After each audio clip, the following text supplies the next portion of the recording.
Kulturna panorama.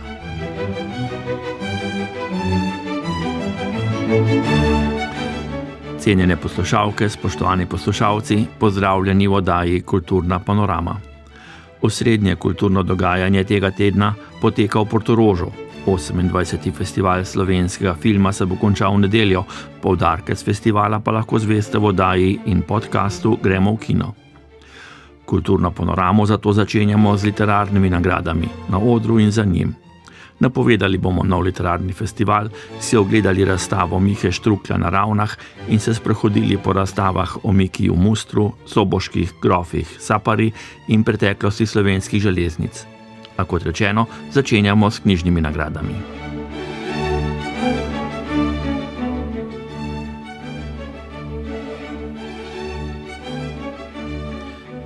Festival mlade literature Urška v Slovenj Gradcu povezuje mlade literarne talente, konča pa se s podelitvijo nagrade. Letošnja uršljanka je Alja Pušič, že večkrat nagrajena mlada pesnica, ki objavlja v različnih medijih, nagradi Urška pa bo sledil še knjižni prvenec. Nekaj dni pozneje je bila podeljena nagrada Kristine Brenkove za najboljšo izvirno slovensko slikanico.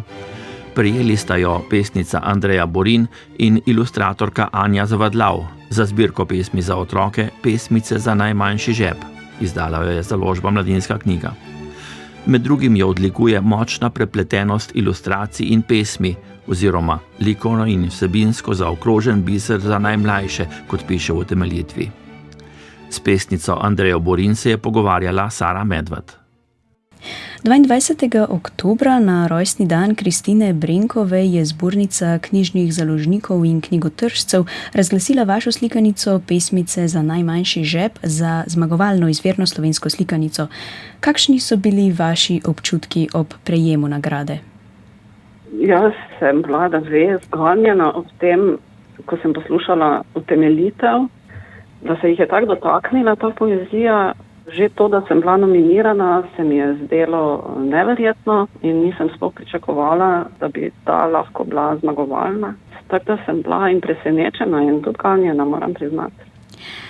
Vaša slikanica je pesniška zbirka. Kako je potekalo ustvarjanje vaše pesniške zbirke za najmlajše in kako drugače lahko nagovori otroka poezija v primerjavi s proznimi besedili?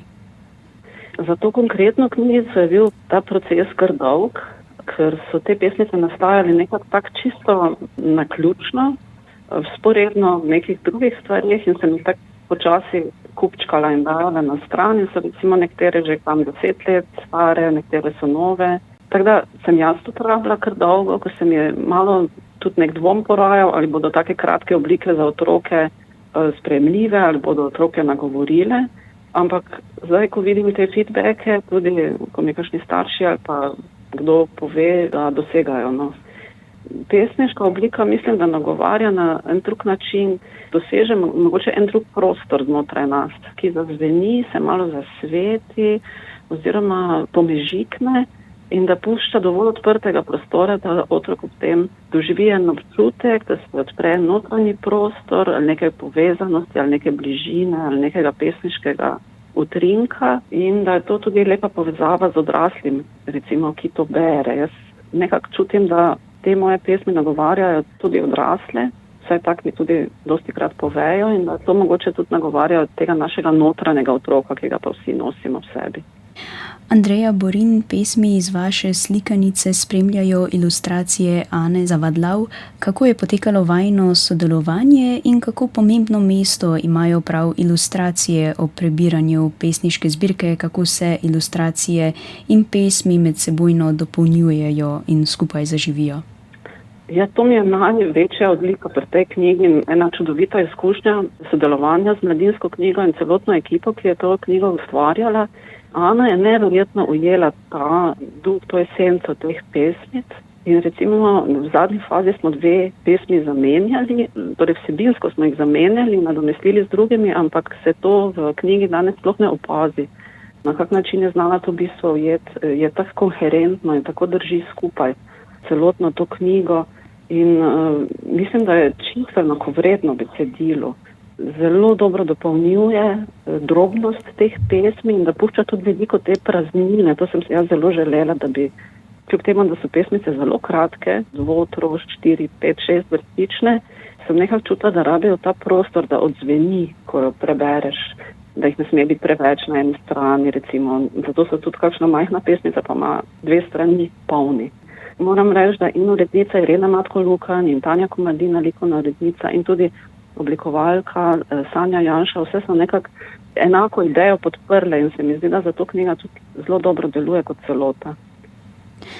Na razpis za izvirno slovensko slikanico je prispelo 32 slikanic, 5 del je bilo nominiranih za nagrado. Kako ocenjujete slovenski trg na področju del za otroke? Jaz mislim, da je izredno vitalen, produkcija in knjig, slikanic in ilustratorska kondicija in tudi pesniška, vse kolikor jaz spremljam, mislim, da je v zelo dobri kondiciji. Jaz mislim, da imamo odlične ustvarjalce, zelo rada prebiram, tudi rečem, kakšna dobra ideja in potem si mislim, to bi bilo pa super, če bi jaz tudi nekaj takega recimo. Kako zahtevni bralci pa so otroci in mladi? Jaz imam izredno tak respektuozen pristop oziroma moj poklon, no.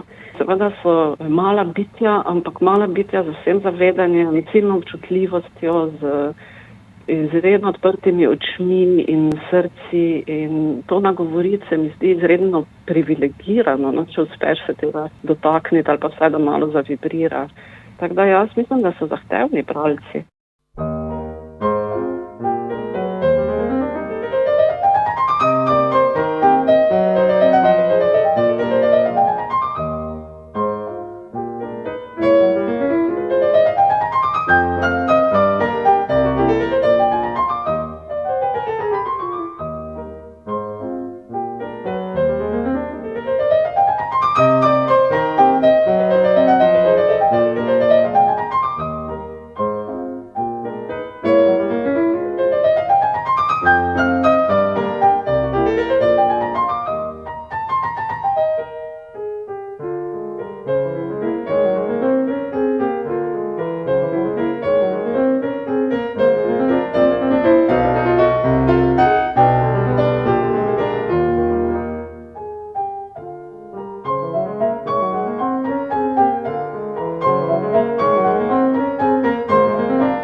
Ves teden že spremljamo dogajanje v ozadju Cankarjeve nagrade.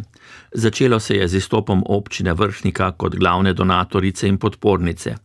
Vrhniški župan Danijel Cukjati je v torek za Radio Slovenija izjavil, da projekt Cankarjeva nagrada ni dosegel njihovih pričakovanj in da je bil govor Mojce Kumrdej na letošnji majski podelitvi politično-agitatorski. Ni pričakoval tisto, kar nam je bilo predstavljeno na začetku, ki smo imeli pripombe, je bil pa tudi ta govor na zadnji prireditvi, politične agitiranje na takšno prireditev ne sodijo. Dodal je še, da umik občine Vrhnika iz kroga donatorjev ni politična odločitev. Ne, ni politično.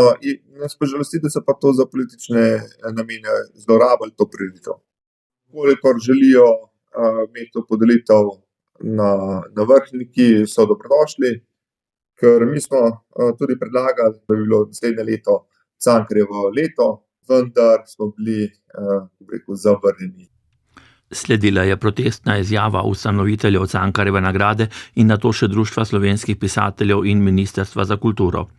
Predsednica upravnega odbora Cankarjeve nagrade Helena Kraljič, ki v upravnem odboru zastopa Slovenski center PEN, je v odzivu poudarila zavezanost odbora, da nadaljuje svoje delo. Ja, stališče upravnega odbora je tako, da smo zavezani, da nagrada obstane.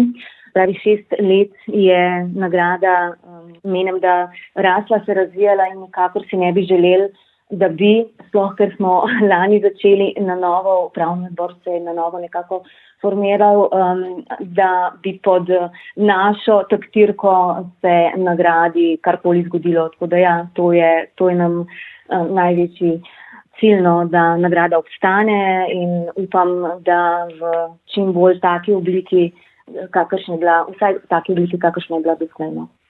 Kaj pa bolj dotično, torej stališče odziva občine Vrhnika? Jaz se bom najprej zahvalila za vseh teh 6 let. Lahko rečem, da nam je občina stala ob strani, pomagala, ampak zdaj tole, kar se je pa v smislu podelitve zgodilo, sem bila pa pravzaprav žalostna, presenečena, da je bila izjava župana, pri katerem sem bila, da mora govor imeti posledice. To se mi zdi, da se ne bi smelo zgoditi, sploh ne v kulturi, sploh ne med deležniki, ki jo kreiramo, ker svoboda govora bi morala biti podprta na večjih nivojih, tako da to me žalosti, da se je tako zdaj zapletlo. Kako bi pa komentirali mnenje, misel, ki je prišla iz občine Vrhnika, češ, da Cankarjeva nagrada ni izpolnila pričakovanj lokalnih skupnosti in da ne gre za politično odločitev? Jaz mislim, da najprej bi se morali mogoče bolj pogovarjati v smislu, kaj so pričakovali od nas. Je pa dejstvo, da smo vsako leto vključili lokalno skupnost, pa ne bo to pevski zbor ali pa igralce z Vrhnike, da bi se približali, da bi se počutili del nagrade, del dogodka. Tako da, če je bila pa še kakršnakoli drugačna želja, to pa, kar je bila želja, da bi sodelovali tudi pri komisiji, pa da bi se vključevali tudi pri izboru govornika, to se mi pa ni zdelo na mestu, in ta stavek, da govor mora imeti posledice, se mi zdi pa zelo, bom rekla, pereče in žalostno, da moramo v tem času se ubadati s svobodo govora. Za gostitelja prireditve se je nato ponudil Cankarjev dom v Ljubljani. In ko je bilo videti, da bo zadeva za prihodnje leto urejena, se je izkazalo, da je občina Vrhnika že julija na uradu za intelektualno lastnino vložila zahtevo za registracijo blagovne znamke Cankarjeva nagrada. Soustanovitelji nagrade, torej pobudnik Slovenski center PEN, Slovenska akademija znanosti in umetnosti, Znanstveno-raziskovalni center Slovenske akademije znanosti in umetnosti in Univerza v Ljubljani, bodo zato vložili uradni ugovor zoper registracijo blagovne znamke.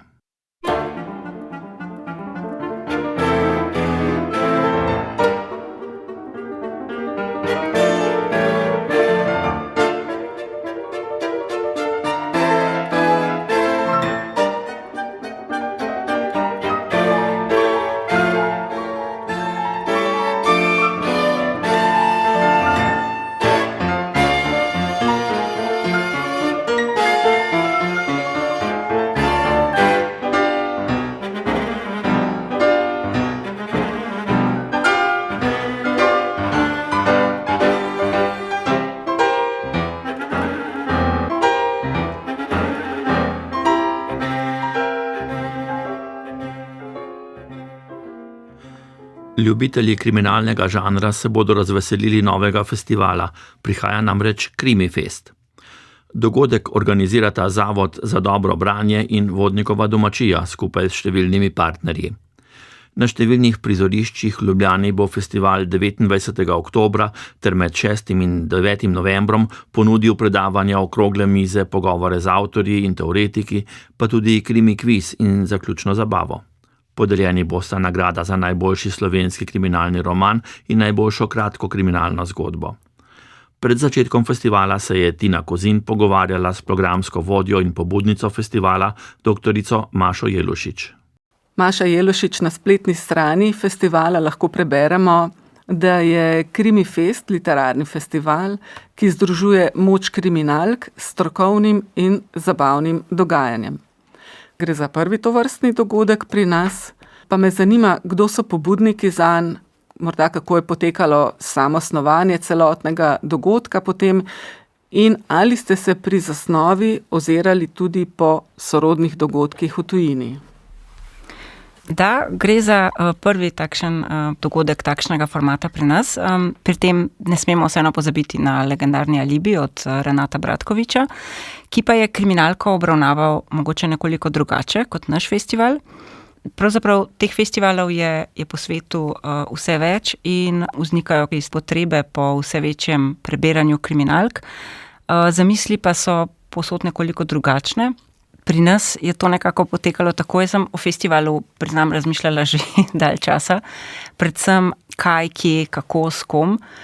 Predvsem s kom, ker tako raznolik festival, kot sem si ga zamislila, zelo težko narediš sam in tukaj sem pristopila k Andreju Blatniku, ki je na začetku seveda zelo ugovarjal, češ literarnih festivalov je že preveč, ampak vseeno je bil ta program mogoče nekoliko drugačen od običajne forme in ne vse zadnje je predpostavljal novo literarno nagrado in očitno je bilo to dovolj prepričljivo. V ekipo sva povabila še pisateljico kriminalk Karmen Petric, s katero sva se družili že na bralnem klubu in ustanovili smo Zavod za dobro branje in nato smo poslali ta program Vodnikovi domačiji. Vodnikova domačija, to mora biti res vse v pravem času, se morajo zgoditi stvari, ne? Nekateri pravijo, in Vodnikova domačija se je pravno takrat prenavljala, tudi iskali so nekatere kakšne nove programe, nove zamisli in očitno jim je bil ta osnutek zelo všeč. In ja, v bistvu so nas sprejeli, prevzeli so producentsko vlogo, Tina Popovič, Damjan Zorc, Maja Roter in smo začeli, sicer programa, priznam, nismo veliko spremenili, ampak začeli se je pa to mešanje literature s stroko, hkrati pa smo oboje popestrili za zabavo. Vmes jaz sem potem obiskala še 2 tuja literarna festivala, enega Thriller Fest v Beogradu, ki je imel popolnoma drugačno obliko, ne? Tam sem tudi predstavila svojo knjigo in pa predstavila sem tudi Krimifest. To obliko, ki je takrat nastajala in malce sem se razgledala, ne, kaj pa oni oblikujejo in to je bilo drugače, ne. Oni so imeli poudarek na filmu, imeli so nagrado tudi za najboljšo serijo, povabili so velike skandinavske zvezde, ne. Pri nas smo vseeno prvo leto začeli nekoliko bolj umirjeno, nekoliko bolj počasi. Tudi recimo tale veliki Capital Crime v Londonu, ki sem ga obiskala pozneje poleti, recimo tam je bilo 100 avtorjev, ne, več kot 100 avtorjev, med drugim tudi Chris Carter, ki je lansko leto na knjižnem sejmu povzročil cel zastoj. Takih avtorjev je bilo tam več kot 100, ne. Tako da izkušnja je bila zelo zanimiva, tudi kakšne ideje sem pobrala od tam, ampak ja, te festivali se mi zdi, so med sabo zelo raznoliki in ne vem, nekako odražajo pač tisto potrebe tistega okolja, v katerem nastajajo. Še nekaj bi vas vprašala, prav konkretno, kar se festivala tiče, namreč, kaj je tisto osnovno, kar ste s programom želeli ponuditi ljubiteljem kriminalk? Malo ste že opisali, ne? Druženje, medsebojno spoznavanje, ustvarjanje skupnosti, ampak vidimo, da se festival, v središču katerega naj bi bile v glavnem literarne kriminalke, začenja pa s filmom, ne, črno-belim. Ja, festival bo potekal v bistvu na 3 različnih prizoriščih in prvo bo Kinoteka, prvi slovenski film, nekateri pravijo, prva slovenska kriminalka, nekateri pravijo, da gre za prvo slovensko kriminalko, Minuta za umor. Ja, vključili smo tudi film, mogoče bomo naslednje leto vključili še kakšnega več, mogoče 2 več bomo videli, ampak vsekakor se nam je zdelo to tudi pomembno, ker tudi filmi in kriminalke so en ta pomemben del, ki spremlja žanrsko sceno, tudi slovensko, nenazadnje je že veliko, so slovenske kriminalke tudi že bile prenesene na film. V četrtek bodo potem predavanja na Inštitutu za kriminologijo. Tukaj, kot smo že povedali, bodo oni v 4 različnih predavanjih predstavili nekatere svoje poglede, skratka, recimo morilci v literaturi do tega, kakšna je realnost slovenskih umorov. Potem pa se glavni del, tudi ta literarni del, prestavlja na Vodnikovo domačijo, kjer bomo probali res ustvariti to festivalsko vzdušje.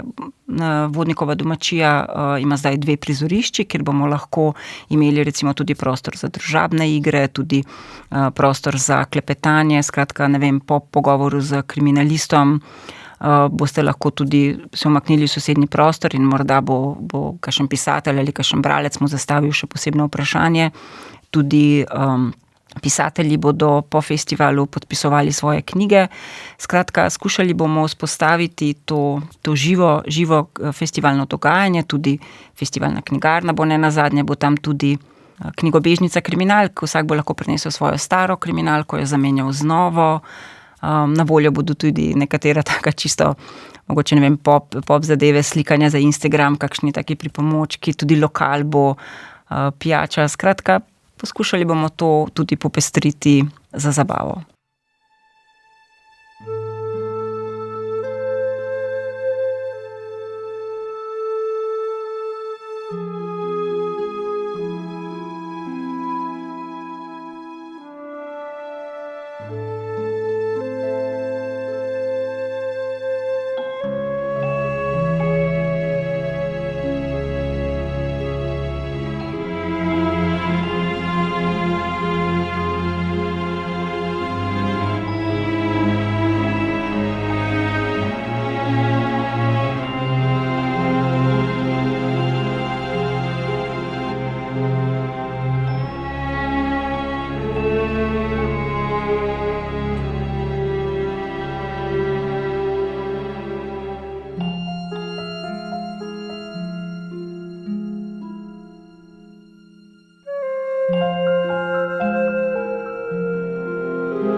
Velike in mračne proizvodne hale delujejo na obiskovalca nadrealistično in navdihujoče.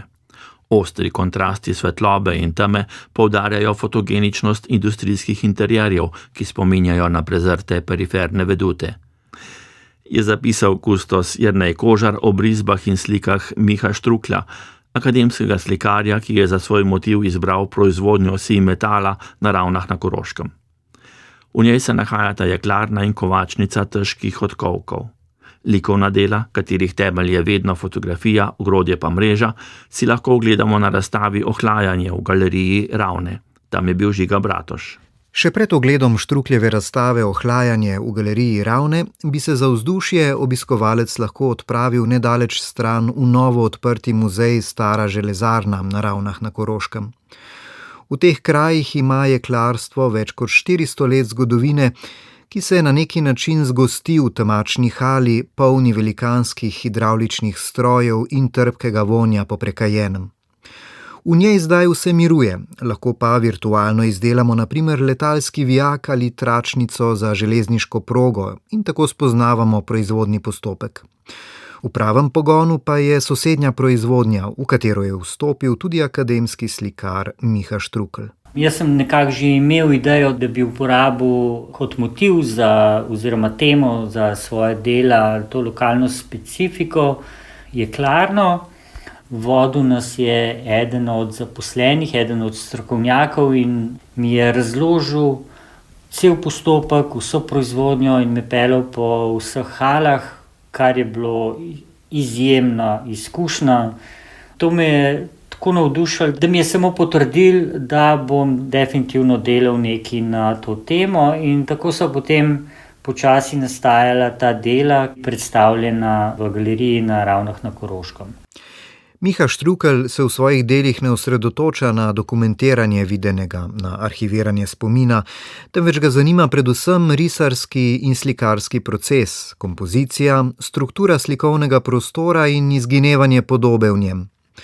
V tem smislu bi lahko rekli, da so njegova dela v osnovi še vedno likovna, a vsaj do neke mere posegajo tudi v polje konceptualnega. Za izhodišče vzame fotografijo, čez njo položi prosojen papir in vleče obrise s črnim risalom, razloži kustos Jernej Kožar. Potem nastane taka napol zabrisana fotografija z nekimi detajli.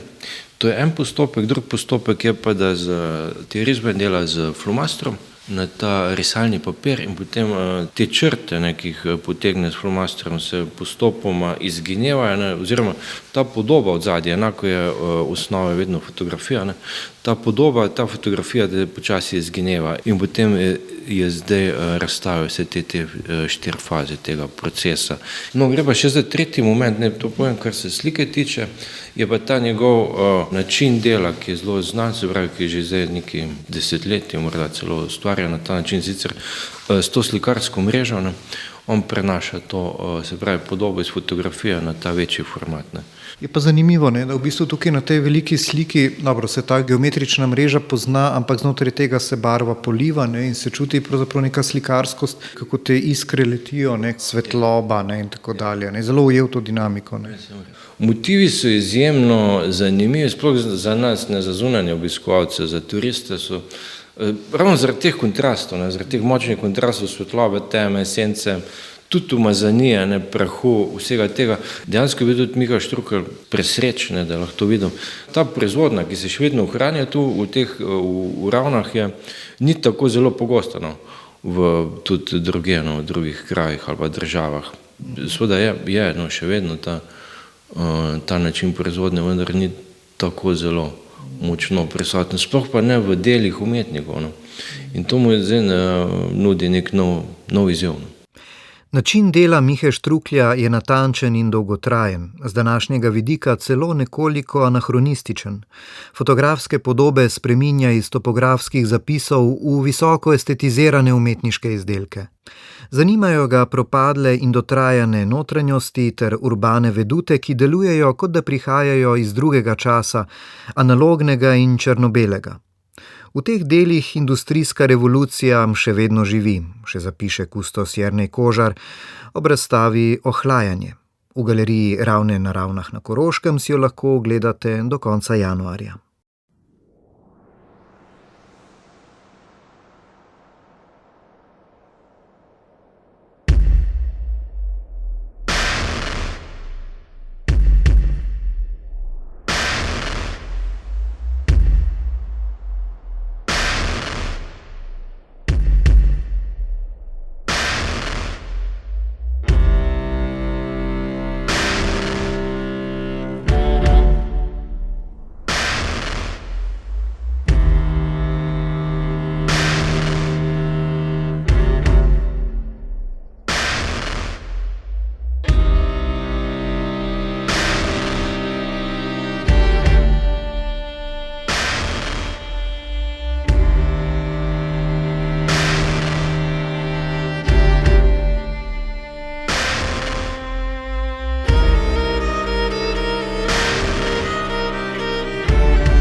Čez slab mesec bo minilo 100 let od rojstva velikega klasika slovenskega stripa in animiranega filma Mikija Mustra, očeta Zvitolepca, Trdonje Lakotnika in drugih risanih junakov, ki so zaznamovali otroštvo številnih generacij.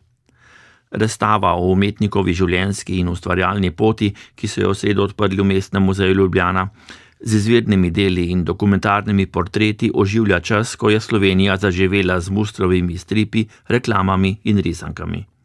Aleksander Čobec. Le kako je Mikiju Mustru uspelo, da je ustvaril like Zvitorepca, Trdonje in Lakotnika? Kako so nastali oziroma se rodili izpod njegovega svinčnika, da je postal živa legenda?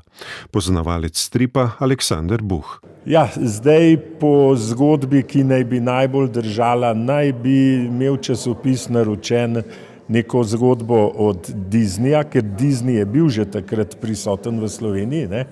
In ta zgodba naj bi kasnila, naj bi se nekaj zaštekali po pot.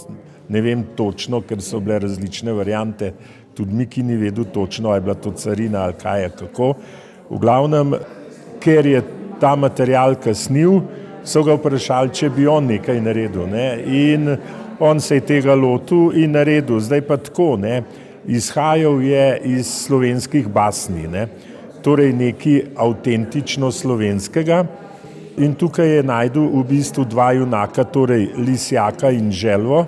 Volk Lakotnik se je kasneje šele priklopil. V začetka je bil tudi on prikazan kot nek negativc, ki naj bi nagajal ima in tako naprej, celo hotel je skuhati Trdonjo in ga pojesti. No, ampak potem nekako sta ga sprejela v svojo družbo po Mikitovi ideji, a ne? In šele krepko kasneje je uvedel negativca Jožo Gulikožo, ne? Tako da, ja, hotel je nekaj, kako bi rekel, avtentično slovenskega. Miki Muster se je rodil 22. novembra 1925 v Murski Soboti kot Nikolaj, a se ga je oprijel vzdevek Miki, prekmurska različica imena Mikloš. Manj znano je, da je bil akademski kipar, o čemer pričajo razstavljeni kipi. Medalje, ki jih je mogoče videti, so z veteranskih tekmovanj v plavanju, večji del razstave pa sestavljajo različni predmeti, krožnik, skodelica, kozarci, hranilnik ježek, reklame, stripi in risanke, ki pričajo o razširjenosti njegovih del v slovenski družbi. Avtorica razstave Barbara Savenc. Cilj razstave v Mestnem muzeju Ljubljana je bil, da predstavimo življenje, Mustrovo življenje in seveda od otroštva. Ker smo pač muzej, je tukaj seveda bila ta ideja, da še kakšen muzejski predmet dodamo. In pa tudi zaradi tega, ker ko sem prebirala vse časopisne članke, intervjuje in pa tudi seveda televizijske intervjuje z Mikijem Mustrom, sem videla, da ima čudovite pripovedi o tem, kako je bilo v otroštvu. Tudi šolski muzej, Slovenski šolski muzej je pripravil nekoč razstavo in takrat je Muster imel nagovor, v katerih pripoveduje o tem, kako je mastil čopič, kako ga je ohranjal, da je bil eleganten, primeren za slikanje, kako je v tistih svojih otroških časih lahko poslušal samo radio, da drugega ni bilo še, da je bral slikanice. Potem pa seveda ne smemo spregledati tudi Kina Union, ki je v Ljubljani leta 1938 novembra začel predvajati Sneguljčico, Disneyjevo Sneguljčico, ki ga je očarala, da je dejansko postal ne samo risar stripov, ampak dejansko animator. Zasnoval je 3 risanke, ki pa nam jih je omogočil predvajanje Arhiv Slovenije. Zagotovo pa sem najbolj vesela, da nam je uspelo iz zasebne zbirke oziroma, če popravim, iz hrambe stripartnice Buh pridobiti celo zgodbo, eno zgodbo Zvitorepca in sicer Čudežnega otoka, ki je na razstavi v originalni obliki, predvsem. Torej originalna risba, ki pravzaprav pripoveduje o nastanku samega stripa. Sedaj lahko ugotovimo, kako plodovit je bil dejansko, ne samo da govorimo, že samo teh 21 risb kaže, kako izjemen avtor je bil vsak teden, vedno znova nov zaplet, novo nadaljevanje zgodbe in pa seveda vse te črte in pa like, ki jih je vedno znova moral narisati svojo roko in svojim tušem, svojim peresom, kasneje čopičem. Ob kipih in pa Zvitorepčevem čudežnem otoku pa zagotovo doprinesajo še vsi ostali momenti, ki smo jih uspeli vključiti na razstavo, kot je to, da je v svojih zrelih letih dejansko bil veteran v plavalnem slogu, torej slogu Kravelj in pa Metuljček.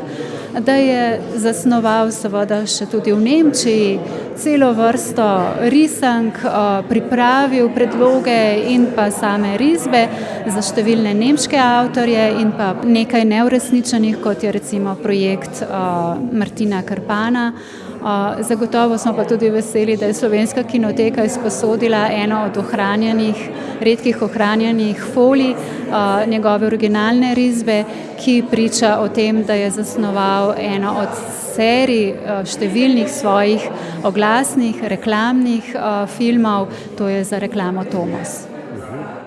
Vidimo lahko tudi 2 kipa oziroma več kipov. Zagotovo so čudoviti, saj Miki Muster je bil po izobrazbi akademski kipar. Temu se seveda kasneje ni posvetil, ampak lahko bi se mu. Oba portreta žene, Jane, takrat še ne žene seveda, sta prekrasna. Na razstavi pa je tudi še ženski akt. Tako velikega opusa pa bi ne bilo brez izjemne delavnosti. Ko so Mikija Mustra vprašali, koliko časa na dan riše, je odgovoril, da dokler mu svinčnik ne pade iz rok.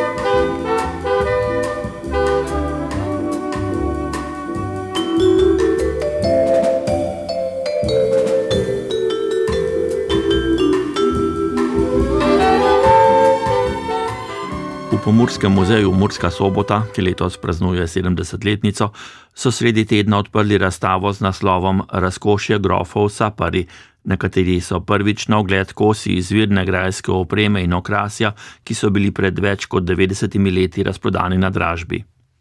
Grofje Sapari so bili madžarska plemiška rodbina, ki je imela skoraj 250 let v lasti Soboški grad in njegovo bližnjo in daljno okolico. Čeprav je grad za njimi ostal povsem prazen, je še danes mogoče opaziti pečat, ki so ga njeni člani pustili v Murski Soboti. Več o rodbini Sapari in razstavi, ki bo na ogled do maja prihodnje leto, boste zvedeli v pogovoru Lidije Kosi z avtorico razstave, kustosinjo Pomurskega muzeja Tamaro Andrejek. Rodbina Sapari, gre za madžarsko plemiško rodbino, je leta 1687 postala lastnica Soboškega gradu, pa tudi samega kraja Murska Sobota in še 40 vasi z pripadajočimi zemljišči v današnjem Prekmurju. To premoženje je lahko kupil Peter Sapari, ki je v vojnah s Turki padel v ujetništvo. Za njega je družina zbrala ogromno vsoto za odkupnino, ki pa je naposled ni bilo potrebno plačati. Seveda se denar ni vračal, ampak je kot dobra naložba poskrbel za to, da so Sapari bili skoraj 250 let največji veleposestniki v danjem Prekmurju. Ja, in ta grad v Murski Soboti je bil kar razkošen, zlasti v svoji notranjosti, zlasti po opremi, ampak na koncu koncev je pa ostal prazen. Nekako v 18. stoletju, ko minejo turške nevarnosti in večje vojne, družina Sapari preuredi ta renesančni kastel v Murski Soboti v poletno barokizirano rezidenco, prizidajo tudi grajsko kapelo, povišajo en prostor in ga razširijo v notranjosti, to je današnji baročni salon. Čisto vsak prostor v prvem nadstropju oziroma piano nobile in tudi v drugem nadstropju pa je bil kot sobana, kot bivališče za družinske člane ali prijatelje, dragoceno in lepo okusno opremljen, vse do leta 1930, ko se je vršila dražba zaradi finančnih dolgov zadnjega soboškega grofa. Čeprav so bili Sapariji na visokih položajih, vemo, da so bili celo guvernerji, pa veleposlaniki in tako naprej, pa so vendarle obubožali. premoženje, ta največja finančna injekcija je nekako prispela v drugi polovici 19. stoletja v času bivanja Geze Saparija, očeta zadnjega soboškega grofa Ladislava, ki je poleg naslova guvernerja Reke in drugih visokih uradniških funkcij dedoval precejšnji delež premoženja po beneški rodbini Morosini. Iz tega naslova je prejel sredstva in se je tudi udeležil dražbe zbirke rodbine Morosini, iz katere je odkupil tako umetniška dela, okrasje in tudi nekatere kose pohištva, ki so bili prepeljani v Mursko Soboto in tudi v Budimpešto. Seveda pa potem v 20. stoletju, ko zaradi političnih premen se spreminjajo tudi gospodarske situacije, sta predvsem oba sinova, starejši že omenjeni Ladislav ter mlajši Pavel, nekako nadaljevala z tem plemiškim načinom življenja. Reforme, davki pa so terjali svoje in tako je najstarejši sin, kajti njegov mlajši brat je umrl že leta 1917, na koncu zaradi dolgov bil primoran po delnem rubežu premoženja v Murski Soboti dati celotno opremo in tudi posest, torej sam grad na dražbo. Koliko kosov je bilo recimo na tej dražbi, če govoriva o opremi? Na tej dražbi je bilo na prodaj več kot 8000 kosov premičnin. Kako da vemo tako natančno za te podatke, k sreči je bil izdan leta 1930 dražbeni katalog za tiste zainteresirane, ki so se želeli udeležiti dražbe. Šlo je namreč za eden najbolj bogato, razkošno opremljenih gradov, ne le v Prekmurju ali pa Pomurju, lahko kar rečem, v tem vzhodnem delu današnje Slovenije, in seveda so bili interesenti tudi ravnatelj Narodnega muzeja Slovenije, potem številne banke in upniki po tedanji kraljevini SHS, torej na današnjem Hrvaškem, in zato so predmeti po razprodaji, ko je bil grad tako rekoč povsem izpraznjen, potovali širom Slovenije, širom naših južnih nekdanjih bratovskih držav, žal pa tudi v tujino, predvsem v Avstrijo, čeprav bi naj carina oziroma zakonske ureditve to onemogočale. No, zdaj ste za to razstavo Razkošje grofov Sapari dobili kar nekaj teh kosov na posodo in to tako iz Slovenije, kot omenjate iz sosednje Avstrije, ne? Tako je. Največ kosov je prišlo k nam iz zbirke Narodnega muzeja Slovenije, ki je bil tudi najbolj, bi rekla, vehementen kupec na tej dražbi leta 1930 in 1931, predvsem zato, ker so hoteli obogatiti in dopolniti bogate zbirke, kar se Nacionalnemu muzeju pritiče. Številne kose smo dobili tudi iz nam najbližjega pokrajinskega muzeja, to je Pokrajinski muzej Maribor. Prav posebej pa sem vesela, da smo uspeli pripeljati domov na ta krajši obisk, razstava bo namreč odprta do maja prihodnje leto, tudi 7 portretov vladarske družine Habsburžanov, točne Marije Terezije in njenega soproga, cesarja Franca I. Štefana Lotarinškega. Teh 7 portretov pa se je nekoč nahajalo v sobi Marije Terezije, ki je bila kot bivalni prostor prvenstveno namenjena tudi spominu na njo. Celotna soba z vsemi lesenimi opaži, ki so krasili stene in pohištvom, je bila odprodana in že leta 1934 prepeljana v Gradec, v Avstrijo, potem pa dobrih 25 let pozneje odkupljena strani Univerzalnega muzeja Joanneum in danes je to del zbirke Zgodovinskega muzeja in prav ti portreti so našli svojo pot in se bodo tudi predstavili na tej razstavi.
Končujemo z razstavo Na tirih zgodovine preteklost železnic v arhivskih zapisih, ki so jo v začetku tedna, na dan slovenskih arhivov, odprli v Zgodovinskem arhivu Ljubljana. Osrednjega koordinatorja in hkrati enega od avtorjev razstave, arhivista Dejana Hvalo, je na prizorišču obiskal Goran Tenze. Dejan, hvala. Na dan slovenskih arhivov ste odprli to razstavo Na tirih zgodovine preteklost železnic v arhivskih zapisih. Zgodovinski arhiv Ljubljana, tukaj v centru glavnega mesta. V bistvu vas je več to razstavo pripravilo in predstavlja gradivo vseh 5 enot arhiva, ne? Mogoče jih kar na kratko predstaviva, teh 9 tematskih sklopov.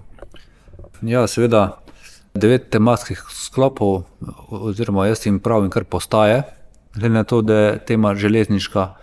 Sprva so 3 nekako enakovredne postaje, ki govorijo predvsem o gradnji železnic in železniške infrastrukture, ki je potekala večinoma v času Avstro-Ogrske, pa potem tudi Jugoslavije in tudi seveda nekaj dandanes. Tukaj gre za najpomembnejše odprtje najpomembnejših tras na Slovenskem, potem recimo izgradnjo dolenjske proge in kot na še enem ponoju je gradnja viadukta Otovec, ki je impozanten in se nahaja seveda v Beli krajini in ne uporabi še danes.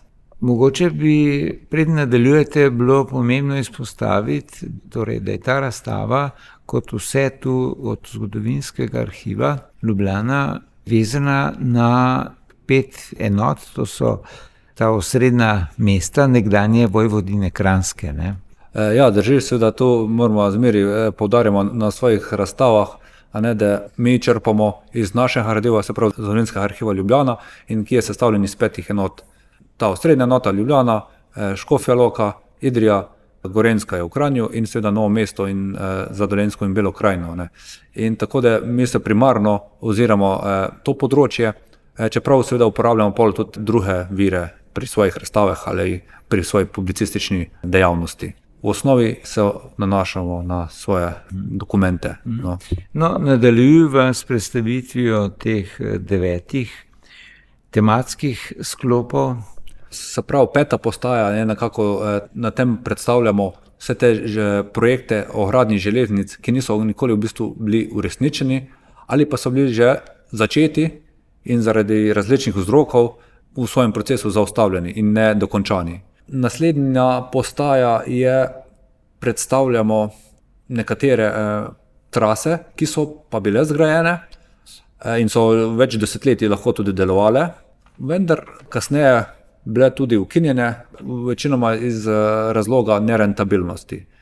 To je na naši 6. postaji. Kot zanimivost naj omenim pri teh ukinjenih železnicah, da je v letih 1948 do 1954 v Ljubljani delovala tudi tako imenovana pionirska železnica, ki so jo upravljali mladi železničarji, stari tam do 15 let. Ki je povezovala Rožno dolino, Koseze in Podotik. Tako, se pravi dobrih 6 let nekako je to trajalo, preden se je bila ukinjena. No, zdaj so potem pri 7. sklopu. Ja, v 7. sklopu, ki se imenuje, ali 7. postaja, kjer piše Pazi vlak, nas to nekako opomni, da je pojav vlaka pomenil tudi veliko nevarnosti za prebivalstvo, preden so se ljudje sprva navadili. Na tej postaji so predstavljene nesreče pa prekrški, ki jih je v bistvu železnica prinesla s seboj. Naslednja postaja nas opomni na vojno stanje, vojna kot stalno spremljevalko človeške zgodovine, ki sabo prinaša tako razvoj kot hkrati tudi veliko uničenje. Vsi poznamo nekako ta znameniti borovniški viadukt železniški, od katerega je danes praktično ostalo zgolj še en ta podporni steber, ker je bil viadukt uničen med drugo svetovno vojno in kasneje dokončno porušen. Predzadnji pano nam pripoveduje zgodbo o tem, da so železnico uporabljali tudi državniki oziroma tako imenovane kronane glave in jo uporabljali kot sredstvo transporta na svojih obiskih, uradnih potovanjih ali tudi oddihih. V našem arhivu tako hranimo gradivo ali fotografije o recimo o Francu Jožefu, ko je potoval z vlakom po naših deželah, ali pa kasneje od Josipa Broza Tita s tem znamenitim modrim vlakom. In še za zadnji 10. pano, na 10. postaji, kjer izstopimo, pa lahko obiskovalec pozna, kaj je železnica pomenila za razvoj potovalne kulture, saj je naenkrat bila ta možnost potovanja na dolge razdalje v bistvu dostopna širšim množicam. In s tem tudi posledično se je začel razvijati turizem oziroma turistični kraj na Slovenskem. Razstava Na tirih zgodovine v Zgodovinskem arhivu Ljubljana bo odprta do konca maja prihodnje leto.